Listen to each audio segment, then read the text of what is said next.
আসসালামু আলাইকুম।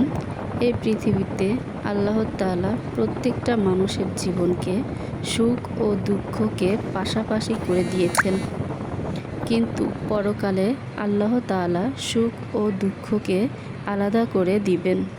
যারা হবেন জান্নাতি তাদের জন্য থাকবে শুধু সুখ ও আল্লাহ তাআলার নিয়ামত, আর যারা হবেন জাহান্নামী তাদের জন্য থাকবে শুধুই কষ্ট আর আল্লাহ তাআলার আযাব। সবাইকে আল্লাহ তাআলার নির্দেশ পালনের মাধ্যমে আল্লাহর জান্নাত পাওয়ার তৌফিক দান করুন। আমিন।